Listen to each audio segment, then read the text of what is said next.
There are some medicines that would require a guide, but maybe, you don't want to appropriate, maybe you don't want to go and call yourself a shaman. And I think that stepping into this doula work allows you to be an emotional caregiver, an educator, somebody who is community oriented, bringing other people in, holding Indigenous communities up while offering your perspective. You can kind of stay in your lane as a Westerner. I want to be a helper.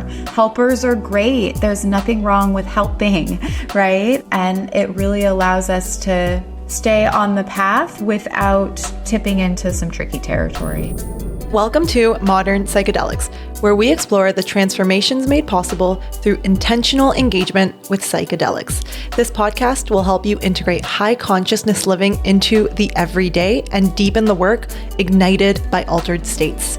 You can expect balanced and grounded conversations around therapeutic, ceremonial, and recreational containers. My name is Lana Pribic, your host and guide.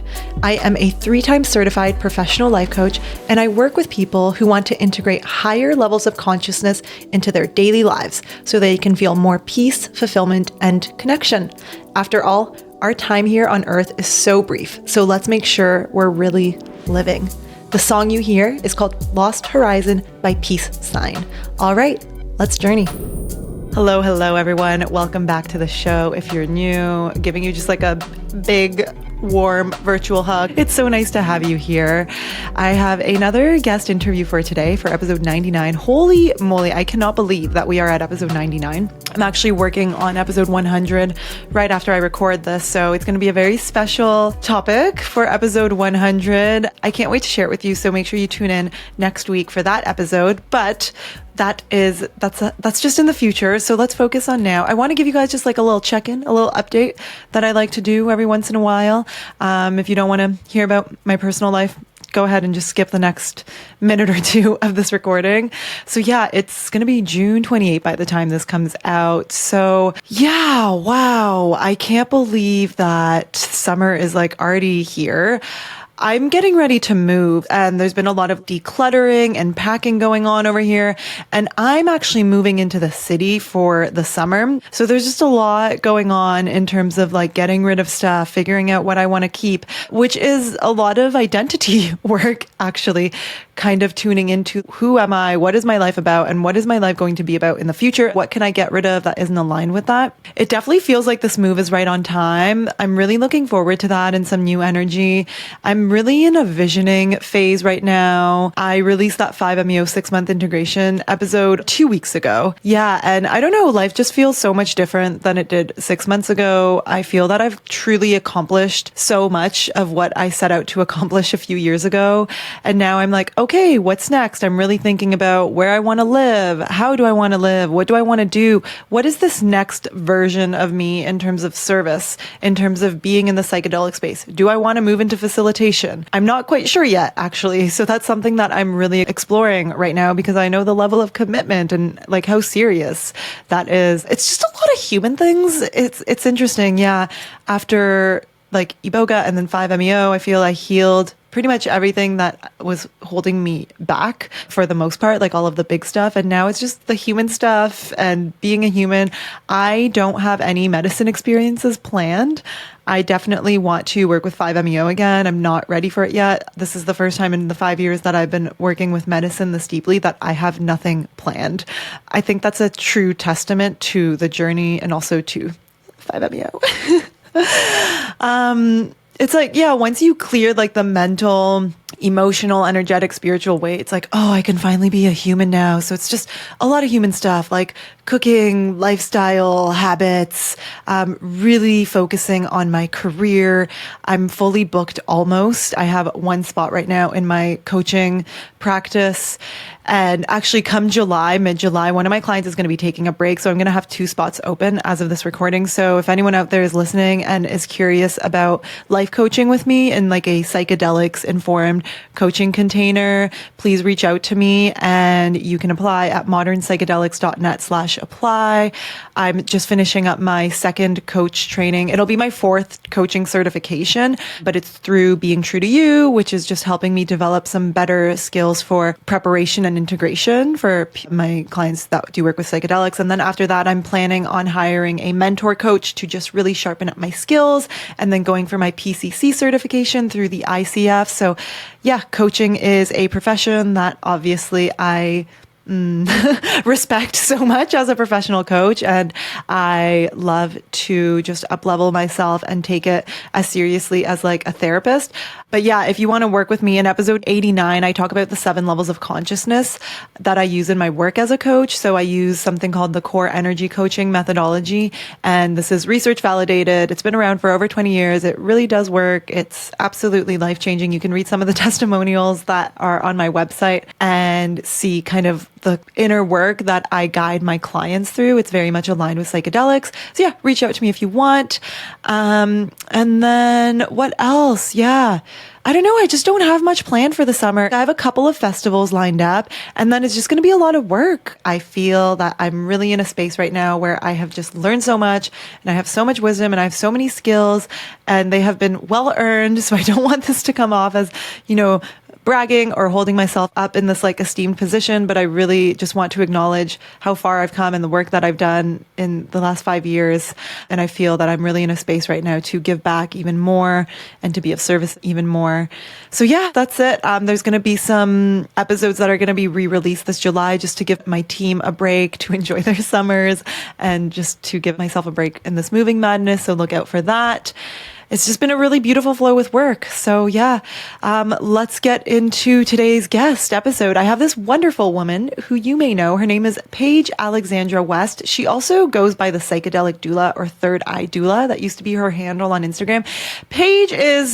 She's my Instagram bestie. Okay. I've been chatting with her on Instagram DMs, and, we have a call every now and then since my Iboga experience over a year and a half ago. She is someone who I've always wanted to have on the show. And we were in the DMs one day talking about this doula model of care as an alternative approach to psychedelic facilitation. And I was like, whoa, this is so interesting. And I wanted to bring this to the audience and bring it to you guys. Paige is a trained doula, and she uses this as a model for facilitation of 5-MeO and mushrooms. And she's also in training and in a deep relationship with the Iboga medicine. She's an international retreat host, a psychedelic guide, and a mentor, having supported thousands of individuals through ceremony and sacred medicine and trainings over the last decade. She's the founder of 2 international companies. Paige is an experienced medicine facilitator with over 10 years of experience, and her unique approach combines clinical protocols with earth-based ceremonial practices that are informed by her trainings in therapeutic environments, various teachings over many years, and her recent initiation and rites of passage with the Bwiti people of Gabon, Africa. So that is related to the Iboga medicine. I love Paige's approach. She is not trying to call herself a shaman. She's not trying to do things in a neo-shamanic way. She's really just kind of staying in her lane. I really, really respect her for that. I think that Paige shines such a bright light on people who are interested in facilitating psychedelic experiences from a Western perspective, and who aren't wanting to carry maybe a medicine that's associated with a direct lineage or a culture. And then also people who don't want to appropriate cultures, and people who don't necessarily want to take on another culture. So I think that this is a really beautiful alternative approach. I, for one, am really interested in this topic. I think it's just a good thing for us all to expand our minds around what ceremony can look like and what doing psychedelic and plant medicine can be like. I think that as participants of psychedelic experiences, it's our responsibility to understand different approaches that are available, and that only empowers us to find the approach that is right for us. So this is just such a great conversation. We talk a lot about what it means to bring the doula model into psychedelic facilitation. And then we also talk about what it takes to be a facilitator, what it takes to have children and serve medicine as a mom. She is a mom of 2, and she's overcome a lot of darkness that she shares with us in this episode. Her and her husband have overcome a lot together, and they have not only overcome it, but have used it as a way to learn and give back to humanity and help others on their healing journeys. I can't say enough amazing things about Paige. I'm so happy she's finally on the podcast. It's been, I feel, years coming. She's not only a friend, but just like, I don't know, she's a woman I just deeply, deeply respect. I think she deserves more of a light shown on her in the psychedelic space. So please join me in welcoming Paige to this conversation. I know you guys are really going to enjoy it. And if you are a fan of the podcast and you want to support the show, of course, there's never any pressure to purchase any products from our sponsors. It's always appreciated when you do, because running a podcast is definitely not cheap. I don't make any money from it. So I always appreciate anyone's support who purchases the products that are sponsored on the podcast. But if you don't have those funds and you aren't resonating with any of the products, that's totally okay. One really easy and free way that you can support the show that goes a long way is to just give the podcast a rating. I'm aiming to have 200 5-star reviews on Spotify. We're currently at 152. So if you're a Spotify listener, it's really easy. Just go to the Modern Psychedelics page, click the 3 dots on the right side under the album art, click rate show, and click those 5 stars. If you're a listener on Apple, again, so appreciated if you just scroll to the bottom. It's kind of hidden, but it says write a review. And if you write a written review with a 5-star rating, it just really, really helps me stay in the charts and get these messages out to more people. So let's get into this episode with Paige. Paige, welcome to the podcast. It's been like such a long time coming that I've been wanting to have you on the show. Oh, I'm so happy to be here. It's such an honor to be here. I'm really excited. And yeah, girl, we're like Instagram besties. We really chat. Are. Yeah. You're definitely like the person I talk to the most on Instagram out of everyone in my community. Oh, that's so sweet. Yeah. It's just nice to be friendly and engage with other people, other women in the community, especially. Yeah, I'm really excited to just have a conversation with you today because, I don't know, I feel like with you and I, we've had a relationship now for a year and a half probably since I did Iboga, even before that, but I remember we really connected after that. And I don't know, I just get the sense of like mutual respect and admiration of each other from both of us. So yeah, I'm just excited to pick your brain a little bit. Women supporting women. Yes. You know, there can't be enough of that for sure. Yeah, so beautiful. So yeah, introduce yourself to the audience. Tell us a little bit about yourself. Yeah, I am Paije Alexandra West, and I am a psychedelic doula. I have 2 companies, one that's focused on intentional microdosing and the other that is focused on retreats. So I've been in the community for a decade and serve various medicines, primarily 5-MeO-DMT, psilocybin, and I also am in training and in a deep relationship with the medicine of Iboga. Yeah, beautiful. Before we get into the topic of today's conversation, I want to ask you how you see the interconnection or like the synergy. How do you see the synergy between Iboga and 5-MeO? Because I don't know, I feel like they work so beautifully together, and like the progression of Iboga to 5-MeO just was everything for me. So yeah, how do you see them as someone who has both been in process with them and also is facilitating these medicines?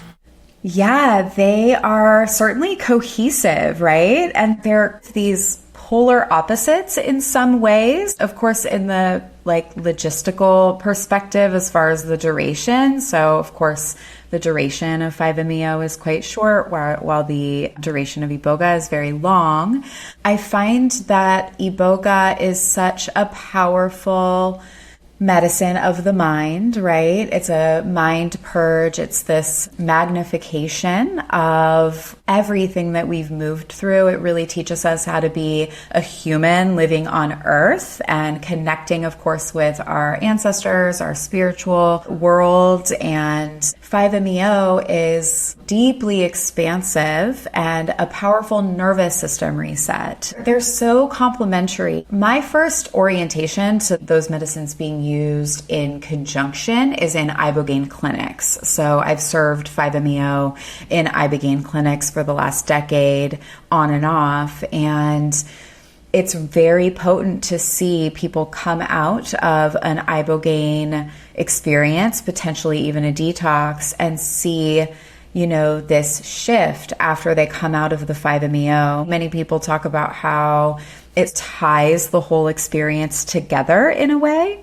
I do find with iboga, which of course is the root bark and the total alkaloid, we want to wait a lot longer than within the same container. But they are friendly medicines and they work together really beautifully. Yeah, there's such a like yin and yang, a perfect balance of the complete opposite energies that together create the whole picture. It's like you go so deep into your roots, your root system. Of course, iboga is a root medicine. And then you expand out into all that is and this cosmic consciousness. So it's like full spectrum medicine.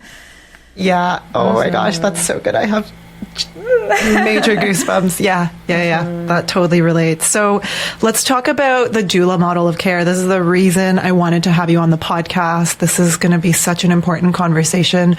You were previously known as the psychedelic doula. You're introducing yourself as a psychedelic doula. So can you tell us a little bit about what the heck psychedelics and the doula model of care have to do with each other? Absolutely. So I started out as a traditional doula in the birth community, and I was full spectrum, meaning I supported families through birth, postpartum, termination, loss, really the full spectrum of pregnancy and beyond.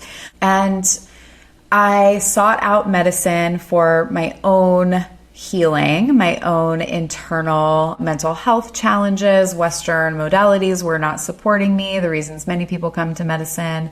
And I dove right in and I started working with my first teacher. And as I was witnessing her, everything that she was doing as far as the care she was providing felt like doula work to me. It felt so reminiscent. So I saw these echoes in the very beginning right away. And at that time, again, I was still a birth doula. And it's amazing. One of my first teachers, Maria Chavez, she's a Peruvian medicine woman. Now she is a doula. So we switched places, which is really cute. But yeah, the principles, the guiding principles of the doula model of care are non-medical support, empowerment, non-judgmental support, team members, holistic care, and a family-centered approach. And so if we look at this from a psychedelic perspective, I have been an underground practitioner for 7 or 8 years. Now that I live in Baja, Mexico, I'm a bit more above ground. But that being said, I'm still a non-medical provider. I'm not a clinical provider. Non-judgmental support is a very important value when we're working with psychedelics. We don't want to impose our belief systems onto someone else. We, of course, want to provide that non-judgmental support. Team members, of course, bringing in resources, bringing in referrals, having an integration specialist, having a body worker, breath work, all of these other tools. You know, it really shouldn't be about one person. It should be this community-centered approach, which when we're looking at birth work, we could say family-centered approach. But when I look at psychedelic work, I exchange family for community. So community-centered approach. So that is how I've brought in those principles into my work with psychedelics. I love that. Yeah, I can really see how those principles would be useful for psychedelics, especially, the non-judgment, the holistic care, community. Yeah, that's really good. So can you tell us a little bit about what is the doula model of care? Like, how does that approach work, maybe in contrast to a more shamanic approach or a more clinical approach to working with psychedelics? I'm really passionate about this idea and this perspective of honoring the doula model of care in other types of containers, which we're already seeing. Birth doulas, now we have death doulas, which have existed for a long time, but it's certainly much more commonplace. We hear about death doulas now. We hear about all types of doulas. And so the way that I look at it Doulas sort of bridge this gap between clinical, maybe medical, and ceremonial and emotional caregiving. And for instance, if I am working in a hospital, I'm bringing in essentially ceremony into the space based on the birthing family's wishes. What do you want here to help keep you comfortable and bring in intention, right? Being an advocate for those families and talking to the nurses and saying, can I light a few candles? Can we have music? Can she walk around? Can they walk around? And really, advocacy is also a really big part of doula work. So really being an advocate, but not offering medical advice, which is something I also do in my work with psychedelics. And the opposite of that would be a home birth, right? But maybe they have a midwife. Maybe we have Pitocin or other medical interventions on site in case we need them. So we're creating a really safe container. And so I take that exact model and I bring it into my work with psychedelics. So maybe someone would prefer a more earth-based approach, ceremonial approach, shamanic approach. How can we still create that container of safety? We always, require screening. We make sure that they have aftercare and integration if we're unable to provide it long term. So creating those sort of safety nets, just like you would do at a home birth, right? And so in a more clinical environment, for instance, in my work in ibogaine clinics, oftentimes ibogaine clinics are like plant medicine rehabs, right? They're really detox focused. Many of them don't know anything about Bwiti or the indigenous perspective and history of iboga and ibogaine. And so I can come in and offer some ceremony, some intention, and bring that into that type of container. That bridging the clinical and the ceremonial is really important to me. Yeah, I love the picture that paints, like bridging the ancient ways and the new ways and creating a container for what people are looking for. Like a lot of people are looking for that. They don't maybe want to do a fully clinical experience and they maybe don't want to do a fully shamanic experience. I'm curious, it sounds like you could apply the principles to any container, but are there certain medicines that you would use this doula model of care for? Because Stephen Austin at Enfold, who are also facilitating 5-MeO, Austin did a doula training and they very much use that approach and they call themselves doulas when they're in ceremony with someone for 5-MeO. And I was reminded of you. I don't know, I'm just drawing connections here. Is it a 5-MeO thing or would you use it with other medicines as well? It certainly started as a 5-MeO thing. I'm a mama. I have 2 children and I was a doula. I started out when my older son was really young and it was hard to run off to births, right? And as I began my training and my observation of medicine, primarily 5-MeO, I was like, wow, now I can schedule my births. This is amazing. We are working with a bit of an energetic rebirth when it comes to 5-MeO. So I think that, of course, this model is incredibly conducive for 5-MeO, but I do find that what doula work to me really is about is thresholds. It's thresholds of the human experience. And what the threshold of motherhood is, or parenthood, is you are essentially leaving behind an identity and stepping into an entirely new identity. And this happens with medicine work of all kinds, of all substances, of all journeys, right? Whether it includes medicine or not. I think that the doula model of care and doula work speaks to thresholds. So if we're talking about the death threshold, if we're talking about the birth thresholds, and now my line of work is all of the little births that happen in between. So I do find those energetic rebirths happen with all medicine. Of course, they all function differently and they have their different purposes. But 5-MeO, the way that it unfolds reminds me so much of birth. And so many people have the experience of feeling like maybe they're at death's door or having an NDE. People who've had a near-death experience report very similar sensations to the 5-MeO experience. So I find it all to be connected. Yeah. Yeah, that makes a lot of sense. I have a question about, like a clarifying question about doula care, because I'm actually not very informed or educated about doula care. So is being a doula, you said there's birth doulas, death doulas, psychedelic doulas.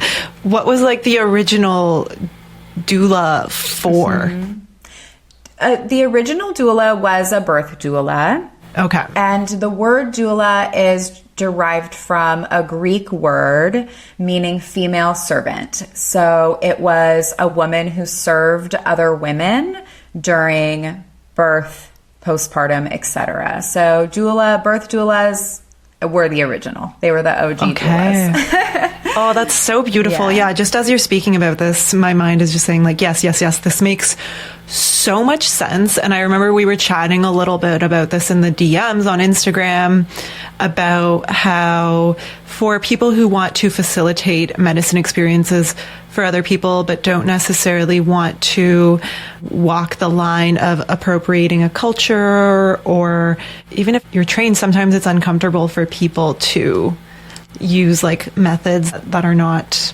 from their own culture. So can you talk to us a little bit about the advantages that this has for people who want to facilitate, but they're lost about what approach to take and why it's attractive for Westerners to maybe think about using this model?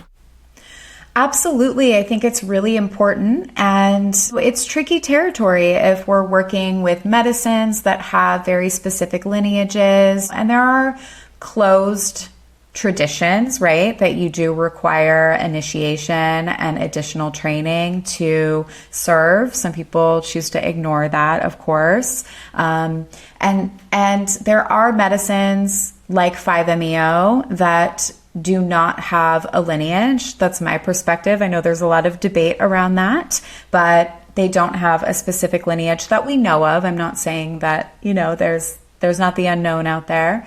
For instance, psilocybin is something that can be grown all over the world. I really think that the nature of psilocybin is meant to be shared with the mycelium network. And so there are some medicines that would require a guide, but maybe, you don't want to appropriate, maybe you don't want to go and call yourself a shaman. And I think that stepping into this doula work allows you to be an emotional caregiver, an educator, somebody who is community oriented, bringing other people in, holding Indigenous communities up while offering your perspective. I really like to be a connector. So it allows this opportunity to connect people. Just like when I was a birth doula, maybe someone wanted acupuncture to stimulate labor, or for another reason, I would never pretend to be an acupuncturist, right? So I can call someone, and actually when you're trained to be a doula, a big part of it is building that referral list. And so I think there's a huge advantage. You can kind of stay in your lane as a Westerner. I want to be a helper. Helpers are great. There's nothing wrong with helping, right? And it really allows us to stay on the path without tipping into some tricky territory. Yeah, I love that. Thank you for that. I'm also curious about consensual touch during a psychedelic experience. This is like such a hot topic. I personally am for it. Whenever I'm working with a facilitator and they ask me if it's okay to have consensual touch, it's always okay with me. And I know that even some trainings, some places say like absolutely no touch is allowed. So with the doula model of care, how do we navigate something like consensual touch, and what kind of guidelines are there for a psychedelic experience with that? So when you are being trained as a birth doula, they say that you are able to provide comfort touch with consent.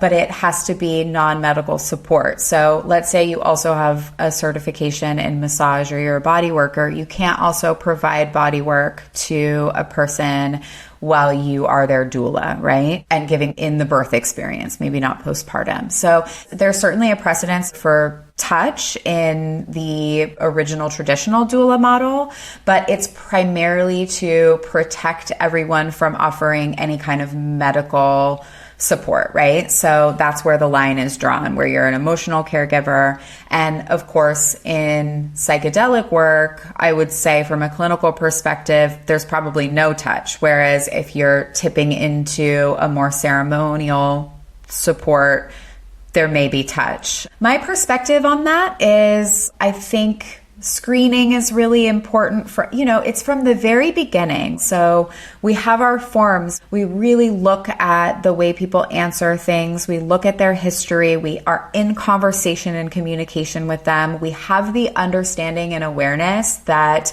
consent can change at any moment. And when someone's in an expanded state of consciousness, they are very vulnerable. And so I think sparingly. And if you think that it's a no, it's a no. That's what I teach my 12-year-old son, like from the very beginning. If you even think maybe, then we pull back. And then, of course, neutral places, hand, heart, head. That's it. Yeah, beautiful. Yeah. How would you like to see the doula model of care incorporated more into the broader psychedelic space in regards to facilitation? So we are in a big transformation when it comes to psychedelics. Things are being legalized. Things are being decriminalized. These substances are coming out of counterculture and coming out from the underground. And so I think that there's already a precedence in clinical and medical containers, whether we're working with a doctor and a midwife, there's already a precedence for bringing a doula in. Same thing as on the death side of the spectrum, right? So you have hospice care, you have end-of-life nurses, and then you bring in a death doula, right? And they're there to support the family. Maybe they're making phone calls to a person's cell phone to turn it off after they've died because the family is mourning and grieving. I mean, there are so many small, beautiful offerings that a doula can bring that you maybe don't even think about until it's right there in front of you. And so I think that bringing this model into the industry really could be incredibly beneficial while, we're still honoring all of this research and the science and these medical practitioners and therapists, but we're also really looking to underground practitioners, Indigenous people, those with lineage, with medicine, and upholding them and bringing them in just as we would a doula. There's already a precedence. So I think that we can really imprint it into the world of psychedelics quite easily. It makes a lot of sense to me, just listening to you talk about it and also having experienced a container that was very much informed by these principles of doula care. So you got your training as a birth doula? So I did both birth, postpartum, and termination. So full spectrum doula, had all of those certifications in San Francisco and Portland in the US. And when I had my first intentional medicine experience, I met one of my first teachers, and I started working with her quite closely. First, of course, deepening my relationship with the medicine, and then observing and ongoing, and then supporting, and then flying free. It's a long journey, but yeah, that's where I started, and it is the foundation of my work. I always refer back to it. I will call myself a psychedelic doula throughout my career. When I'm 10 plus years in, it really works for me. It feels super aligned, and it's an honor to do this work for sure. Yeah. I love that, how when you do something new in life, like you take a certification or you go to school for something, and then you might not be doing that thing anymore, but it informs those next steps for you. It's just so beautiful how life works out that way. So is it is there a certification? Is it something that is licensed or? So how does it work? There's Doula, which is like a US, or maybe it is international. I think it could be international. It's an association for doulas. So you do a certification. It's a course that's several months, I believe, to begin that process. And then you take a course and then you apply to be like a registered doula in the Doula network.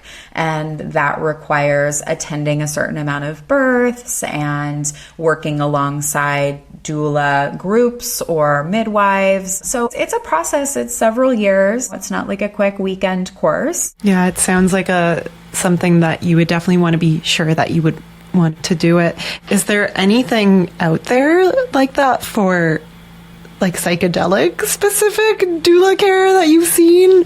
No, I have trained several apprentices who are now serving 5-MeO and psilocybin. So I offer one-on-one mentorship and support. And I have a foundations course, but I don't know of anyone else that is using this particular model. So, maybe I'll continue to grow that and build it because... Yeah, I definitely see a need for that, definitely. Do you think that doing like a death doula certification would prepare someone to apply that to their psychedelic work, or would you recommend people do the birth doula? Oh, I think death is just the same, it's the same but different, right? It's just the other end. Yeah. So I think it would absolutely prepare someone for sure. It's very similar in the way that there are clinical components, right? There's a medical component that you are in that type of environment. I learned so much about being a facilitator through being a doula. I remember the first time I was in the OR, the operating room, one of my mamas had to get an emergency cesarean, and I'd never been in an operating room. It was like very early on in my work, and being in an operating room is pretty intense. And this is so embarrassing to talk about, but I think it's just real. Again, it was one of my first births, and I did the thing that you're not supposed to do, which is not take care of myself. I hadn't slept all night. I was up feeling like I had to do it all. I wasn't eating properly. All of the things that you would need to know to facilitate a psychedelic experience, that self-care, right? And I'm talking like baseline root self-care of sleep and food and water. And we were in the operating room and I fainted. I know. All the nurses were like, the doula fainted, totally teasing me. I was so mortified. But Hey, I learned that lesson real quick. And that's how it is. You have to do your own work, whether that's self-care or your spiritual work, your interpersonal work, all of that stuff, your inner work. Yeah, it taught me so much. Did you know that your problems don't come from the situations or circumstances themselves? Your problems are likely coming from how you approach them.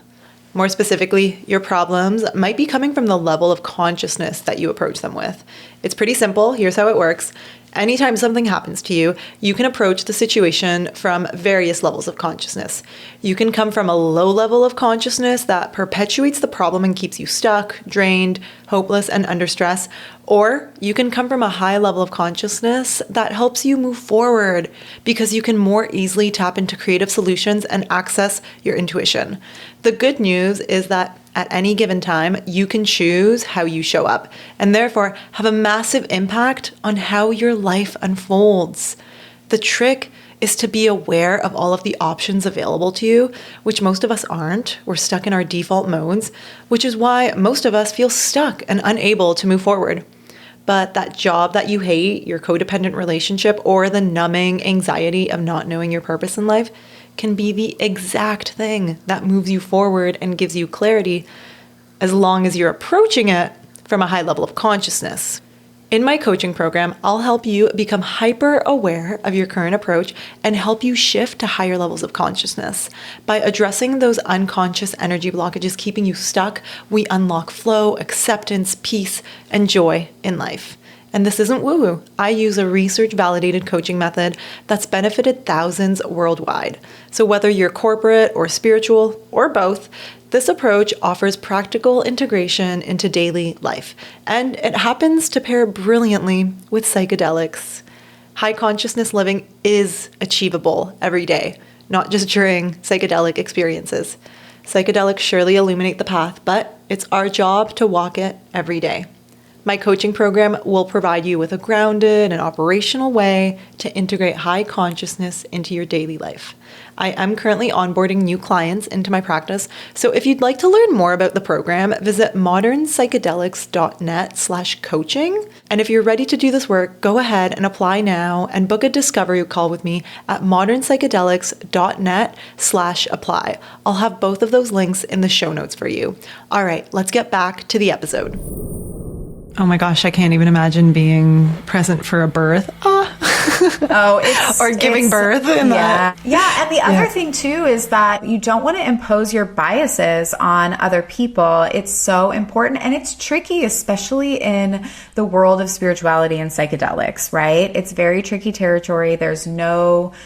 It's a little bit of the Wild West out there. There's not a lot of regulation. There's no regulation, let's be real. And you really have to be careful about imposing those things. Just because I had home births with my children, I can't take a client and judge them because they want to have a medicated birth in a hospital, and I can't try to convince them otherwise. It's about providing resources and education and advocating for what they want.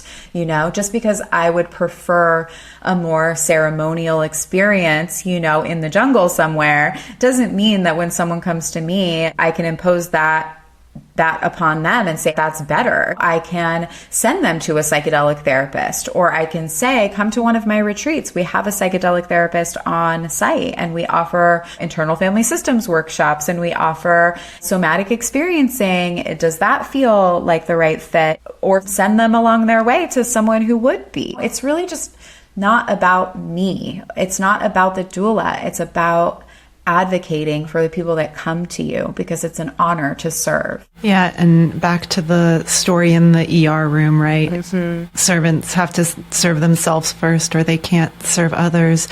What does the advocacy piece look like for you? So advocating for myself or advocating for them?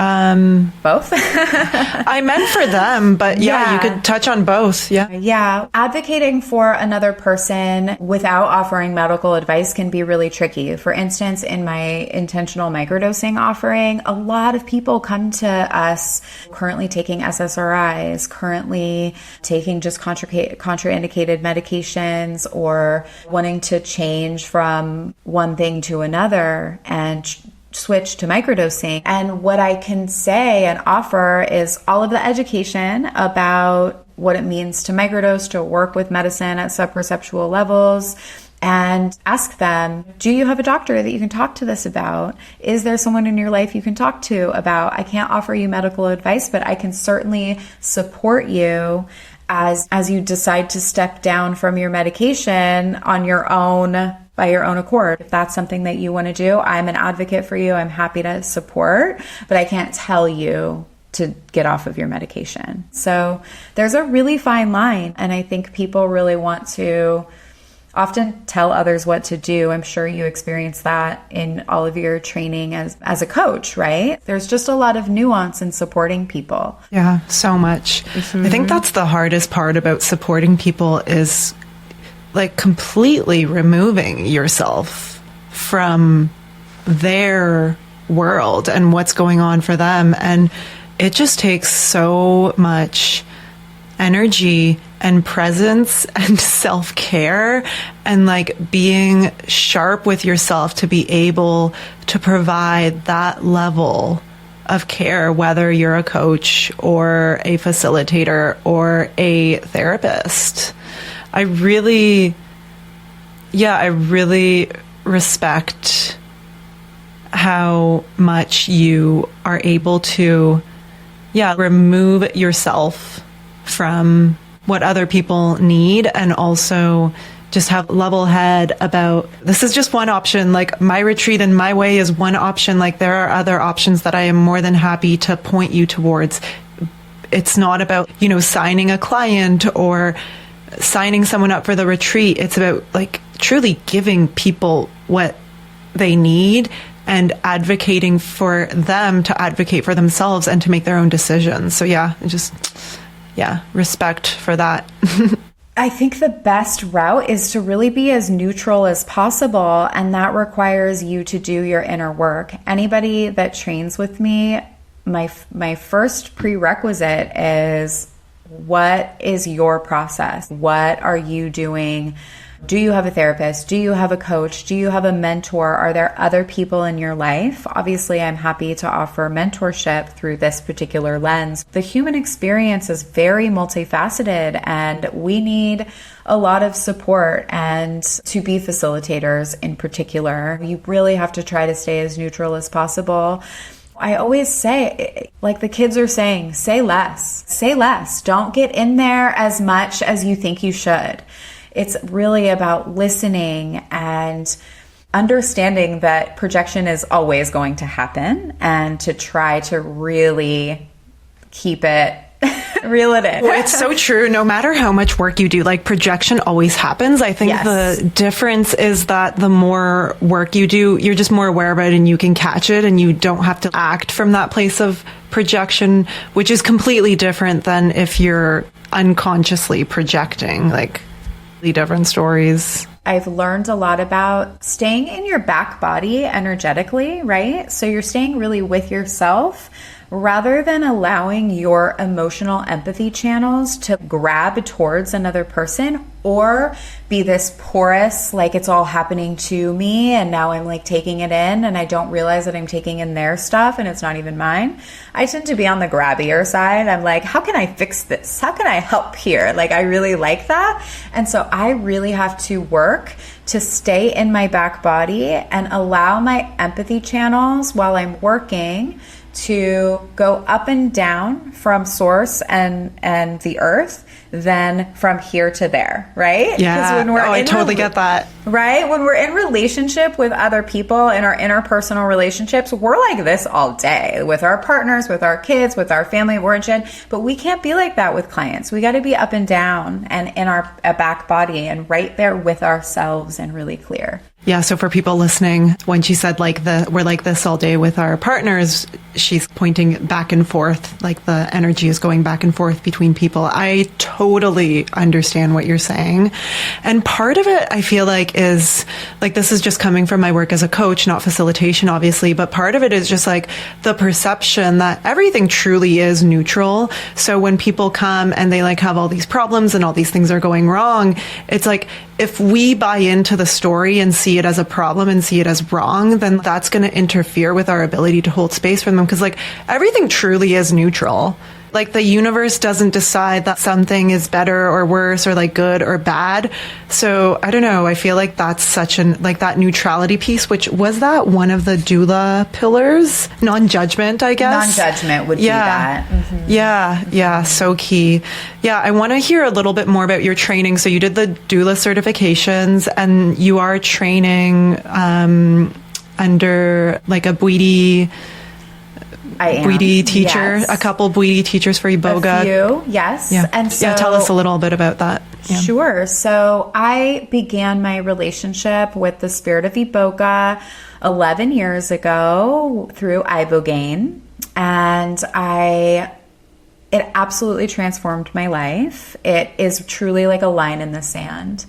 And I stayed in relationship with that medicine primarily through Ibogaine clinics and then other community members connecting and sharing. And working in Ibogaine clinics is intense. We offer Ibogaine aftercare for people that are out of post-acute detox. And so my relationship with Iboga and the spirit of Iboga, which of course exists within Ibogaine, has been a long chunk of time. And then I had my first ceremonial Iboga experience 5 years ago. And once again, like a doorway was opened and I was like, okay, this is my medicine. I think that's one of the reasons we started to connect more, because I think that Iboga has such a reputation and there is a story around it that's being told, and to just connect with another young woman who was like, yes, like really feeling this medicine and the potency and the power and the beauty, not just some of the confronting aspects of the medicine, was just really cool. True. Yeah. Yeah. And then let's see, 2 years ago, I went to have my initiation in Gabon, and I spent about 3 weeks there with the Bwiti, deep in the Congo. We went to a couple different villages, and so it was crazy, so intense.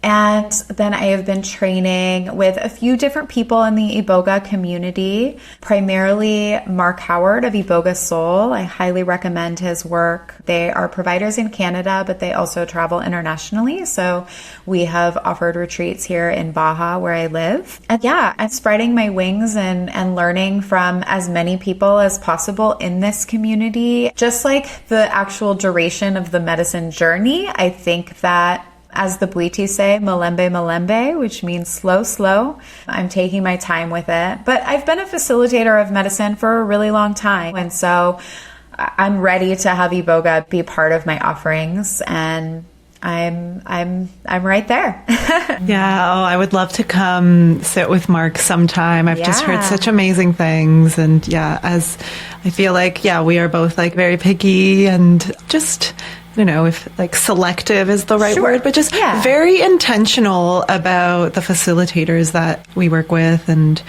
yeah, I've just heard amazing. He was also in that movie, Dosed, right? Yes. Yeah. Mm-hmm. So cool. Yeah. Yeah, I have a feeling I'll definitely be meeting him one day and hopefully coming to visit you at some point. Oh my gosh. Yeah.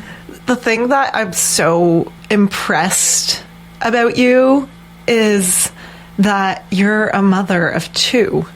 I'm a mama. Yeah. You're a mama and you are doing medicine work. I want to talk a little bit about that because from what I have gathered, being a facilitator, and I don't just mean serving medicine, truly committing your life purpose to serving medicine and going all the way with it and doing it at a high level and like really holding people through some serious transformational work. I'm not talking about like, trip sitting, like truly being a facilitator at a high level, which you appear to be. Thank you very much. I feel I'm like dabbling between wanting to step into that myself. And yeah, what was the Bwiti word for slow? Malembe with it, right? Being so slow with it. And I feel like I have this story that I have to choose between being a mother or being a servant of medicine. Because I see a lot of facilitators who don't have children, and it's kind of like, their mission is their child, their clients are their children. So I'm just like so impressed with you that you're able to do that. So talk to us a little bit about that, how you make it happen. How do you manage it? Oh my gosh. It is intense, girlfriend. Like, it is not for the faint of heart. Motherhood is the most profound medicine I've ever taken. So it's what I love about motherhood and medicine work is that if you're really paying attention in motherhood, it's all a mirror and they are your greatest teachers. And so my children, they really gifted me this life. They gifted me the ability to do this. They chose me and my husband Fletcher. And I think that they honestly ultimately led us to this path.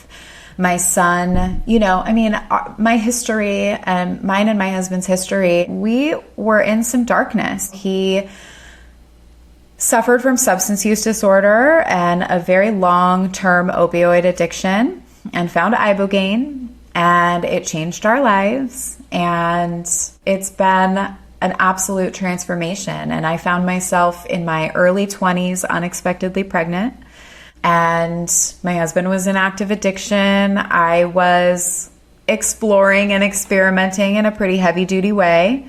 I don't personally identify as a person who has dealt with addiction or I guess as an addict, which I think is a tricky term anyway. Like, I think there are substance use issues, and there's quite a spectrum. Yeah, it's quite a spectrum. It's like it's a whole process. Yeah, exactly. I was learning about it in the Being True to You training, like the whole spectrum of like, exploration all the way into recovery. Yeah, absolutely. And there's use, misuse, abuse, dependency, chaotic use, all of it. And at the same time, whether it's a substance or not, I think it's safe to say we're all a little addicted to something, right? Maybe it's social media, maybe it's work, maybe it's food, maybe it's TV, Netflix, whatever.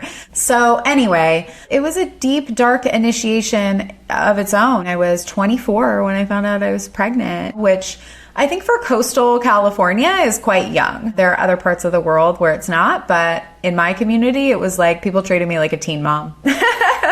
I was like, okay, I'm young, but not that young. I feel that he brought me to this medicine. I feel he brought me here. And as far as the logistical part of managing it all, you just do it. Like, you really just do it. The Bwiti talk about this, right? There's no trying, there's just doing. If it's a 99%, it's a 0. You're either doing it or you're not. And I remember having a friend who had twins, and I was like, how do you do it? And that's what she said to me. She was like, you just do it. You have 2 of them, And I think that the medicine has taught me about really mothering myself and doulaing myself. And I cannot cut corners. I cannot. My movement is a non-negotiable. My alone time, non-negotiable, and far and few between, but I have it. And it would not be possible without the support of my husband. Like, he is a beautiful father, a present father. He is a parent when he is with his children. He is not babysitting his children. He is parenting his children like a dad. And he is just an unbelievable person of support. And so, whether you have a partner in that way or not, community, right? We can't mother in a vacuum. We can't heal in a vacuum. It wasn't meant to be in isolation. So, Yeah, you two seem very, just in love, in awe, connected with one another. I haven't had a chance to meet him yet, but yeah, just hats off to you both for taking the darkness and the struggles and using that as like a launching pad to your own healing and transformation, and then taking that even a step further to help others to do the same. Thank you. Yeah, he's a wonderful man. I'm so lucky. And yeah, my home birth, it was the first kind of threshold experience that I was like, I'm going to be in my body for this one.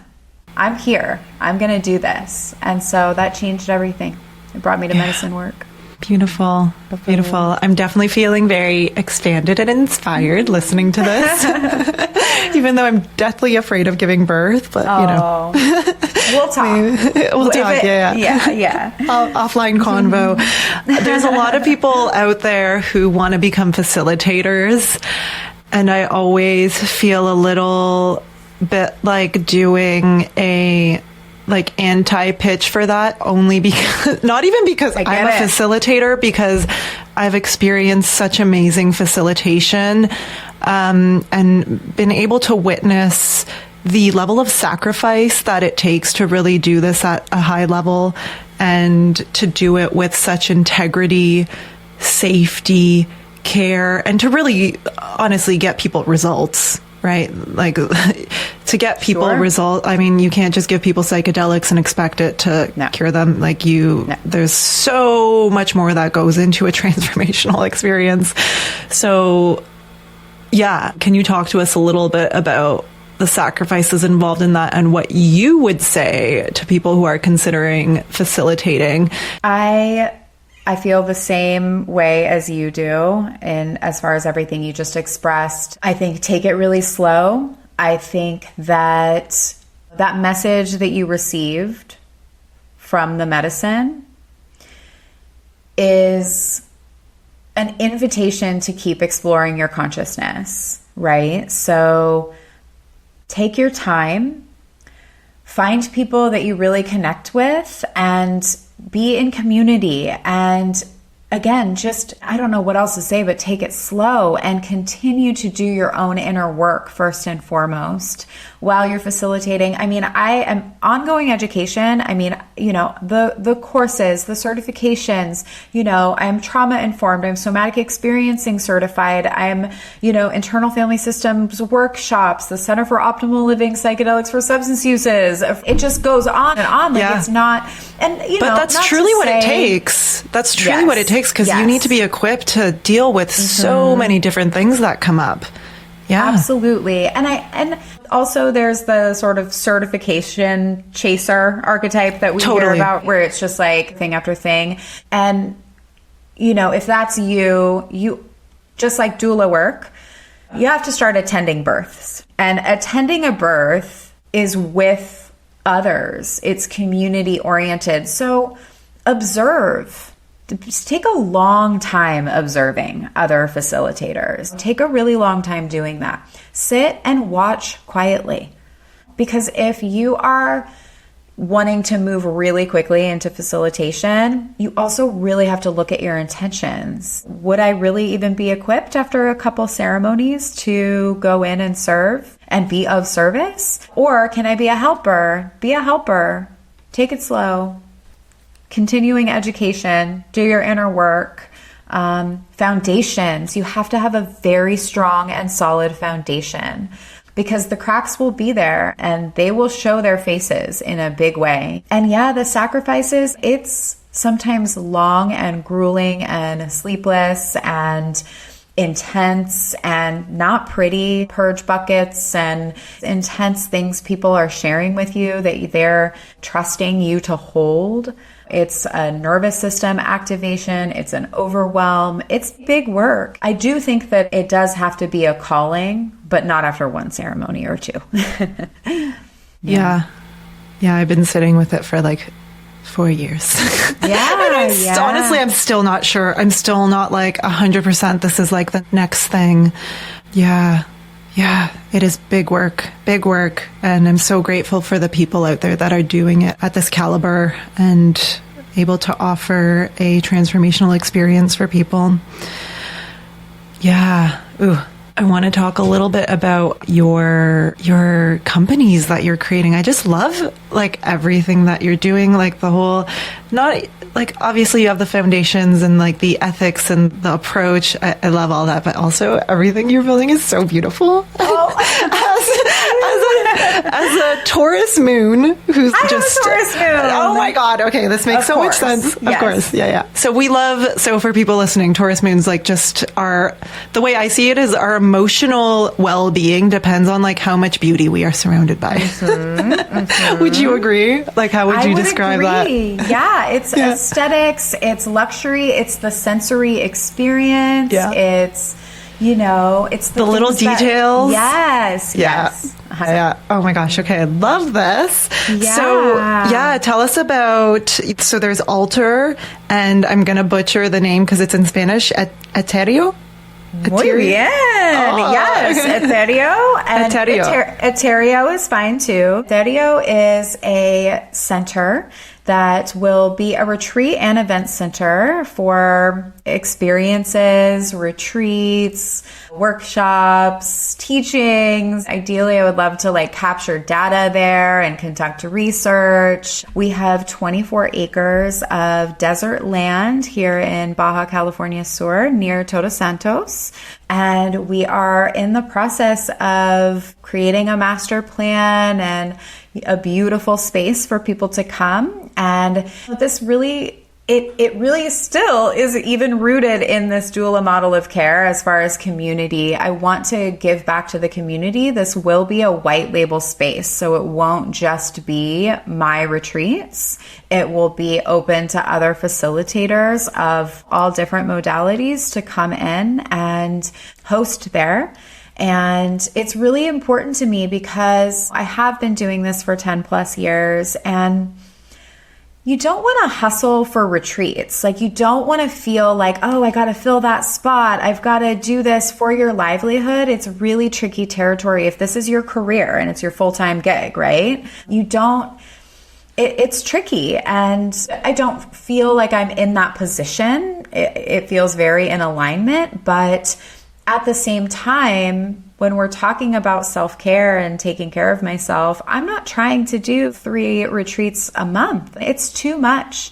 It's really too much. And so I've really put in my time and my work. And so I'm ready to have an offering for the community where people, and the greater community, the international community, where people can come and host. So it's a big vision. It's a big vision. Ideally, we'd like to open a second location in Europe somewhere, and we are fundraising. So I also have my businesswoman hat on, which is really fun. I feel like I've been in business school for the last 3 years, like building a pitch deck and pitching to investors and cap tables and all these like terms that I didn't even know a thing about. So I have an entrepreneurial spirit for sure. And I think it's its own spiritual experience because it's our relationship with abundance and scarcity and all of that. So yeah, that's our space. And yeah, we're in our seed round, we're fundraising, and we're getting close. We're going to break ground in the 3rd quarter of the year. So in the fall sometime. Wow. Yeah. Okay. So any investors listening?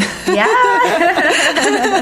That's amazing. Yeah. So when are you anticipating that it will be ready? If we raise everything that we're trying to raise, we won't phase it out. So we can probably get it built in about 18 months. It will have 13 bungalows and beautiful, stunning ceremony spaces and a big main house and a pool and a spa, and it's going to be beautiful. Yeah. And for people who are listening that are like, that sounds so frivolous. Like, why do I need all that stuff to experience a transformational experience? I will say that having just attended a very like elevated retreat, it honestly makes a difference because you can feel the intentionality of the space and like the design and how well thought out it is. It all plays such a role in feeling safe and held in the space. So I'm just so excited about this for you. It's going to be so amazing. Thank you so much for saying that, because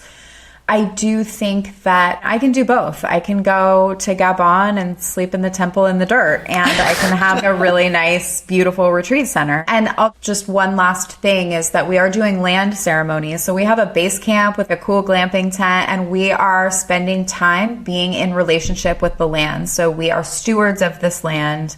Our architects are incredibly intentional. It will be off-grid, eco-friendly. That's all so important to us. So we are in relationship with this land. We are not just coming in and like building this big, beautiful place with zero intention. So we're spending time out there. We're doing really cool ceremonies out there where we're with the land and by the fire. And it's beautiful. So you're building a relationship with the land. Yeah. So where are you currently doing your retreat if you have 5-MeO or mushroom? Because you do the Iboga with Mark at Iboga Soul, and then you have your own clients for 5-MeO mushrooms. So where does that happen? So we rent to various places in Baja. The community here is so wonderful. It's very sort of wellness, well-being oriented. Medicine is very accepted here. We just use other venues and other spaces for the time being. Yeah. And Mark does the same thing too when he's traveling. So they don't have a center in Canada, but they travel and do the same thing. So cool. Yeah. I'm pretty sure he's rented out the place where I like first started my ayahuasca journeys. Yeah. So yeah, it's a small community. And then what about Alter, the intentional microdosing company?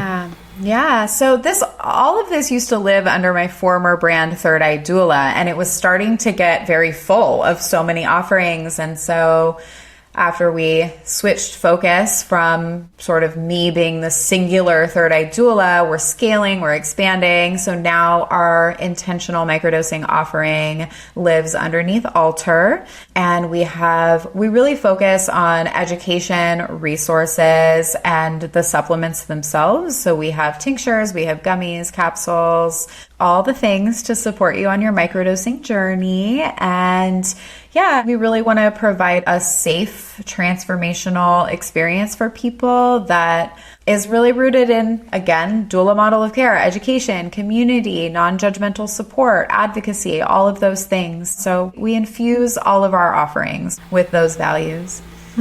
Beautiful. Yeah. And it's also beautifully crafted. So lovely.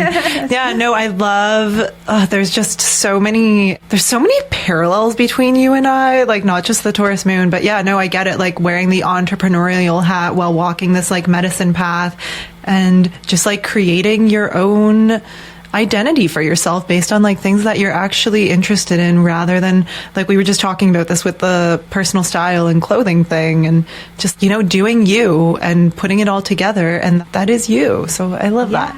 Oh, thank you so much. Thank you. I love that about you too. You're like out here doing you, girl. It's good.